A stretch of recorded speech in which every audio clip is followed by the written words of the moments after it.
So hi guys, welcome back to my YouTube channel Rahul moto blogger. আজকে আমি explain করছি কীভাবে প্রপার গিয়ার শিফটিং করা যায়, সেটা হচ্ছে রেপ ম্যাচিংয়ের মাধ্যমে। তো আমি সামনে গিয়ে দেখাচ্ছি যে কীভাবে ডাউন শিফট করতে হবে।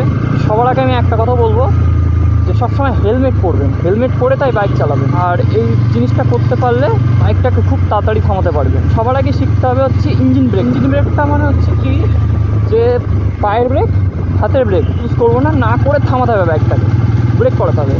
মানে ব্রেকটা করাবে কে, সেটা হচ্ছে ইঞ্জিন। পাটা কিন্তু আমার সামনে রাখা আছে, ঠিক আছে, সামনে ক্লাস ধরলাম।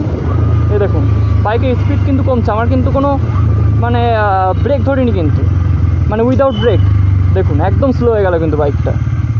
তো আমি যেটা বলছিলাম, what is rep matching. Rep ম্যাচিংটা হচ্ছে কি, ধরুন আমার এখন বাইকটা 4th গিয়ারে আছে, ঠিক আছে, 4th গিয়ার থেকে আমি একটা গিয়ার কমাবো, আমি একটা ডাউন শিফট করছি, এরকম ডাউন শিফট করতে হবে।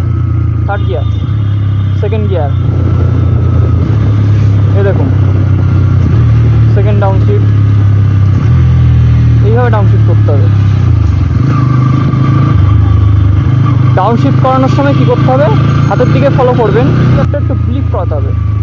ক্লাস ধরে যেটুকু টাইম পাবেন ওর মধ্যে হচ্ছে পিকআপটাকে ফ্লিপ করাতে হবে। অনেক সময় কী হয়, প্যানিক সিচুয়েশনে কী করে এমার্জেন্সি ব্রেক করবো, কারণ অনেকেই কী করেন, ধরুন 30 স্পিড আছে, 30 স্পিড থাকতে কোনো দিন ফার্স্টে ক্লাস ধরবেন না। ক্লাস ধরলে কিন্তু বাইকটা পুরো ফুল ফ্রি হয়ে যায়। 10-12 এরকম স্পিড চলে আসবে, তখন ক্লাসটা ধরবেন, তার আগে ধরবেন না।